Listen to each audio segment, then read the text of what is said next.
আসসালামু আলাইকুম।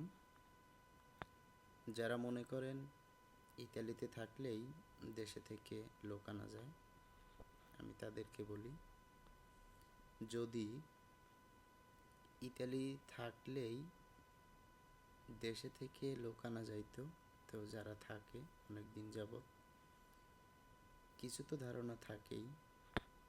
তো দেখা যায় তাদের ভাই ব্রাদার আত্মীয় স্বজন তারা কিন্তু সবাইকে নিয়ে আসতে পারতো। আশা করি তাদের সেই সামর্থ্য সবারই কম বেশি থাকে, কিন্তু ইতালিতে লোক আনা এত সহজ না। তাই সবাইকে বলি, আপনারা একদম ঘনিষ্ঠ মানুষ ছাড়া, যে এতটুকু বিশ্বাস আছে যে যারা টাকা মেরে খাবে না, আপনারা তাদের সাথে যোগাযোগ করেন, হয়তো লাইন করে দিতে পারে। ভালো মন্দ সেটা একমাত্র আল্লাহই ভালো জানে। যদি আপনার ভাগ্যে ইতালি থাকে তাহলে আসতে পারবেন। আর এতটা নিশ্চিত হবেন না যে আপনার আপনজন আছে, তারা চেষ্টা করতেছে হবেই, বিষয়টা এরকম না। তবে চেষ্টা করতে পারে সবাই।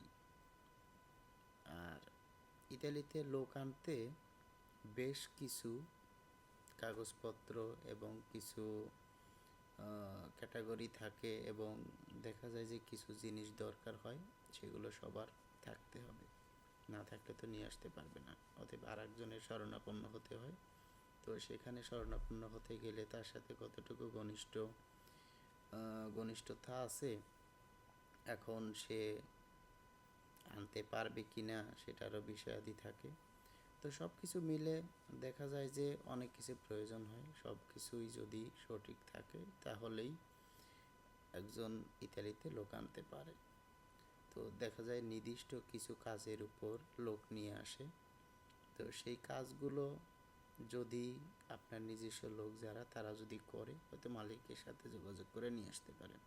যদি সে কাজ না করে, তো যেই কাজ যারা করে হয়তো তাদের সাথে যোগাযোগ করতে পারে, হয়তো লোক আনতে পারবে। 2 জন আবেদন করে দেয়, 50 জন। এখন সবারই মনে করেন যে করতে হয়, মন রাখতে হয় মালিকের, যেহেতু সবাই মালিকের ঘনিষ্ঠ যারা কাজ করে সবাই। তো সেই সূত্রে অনেকেরই আবেদন করা হয়, অনেকেরই আবেদন করে মন রাখার জন্য।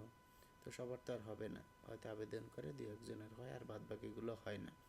অতএব আপনারা সবাই সাবধান থাকবেন, টাকা পয়সা লেনদেন অনলাইন থেকে বিরত।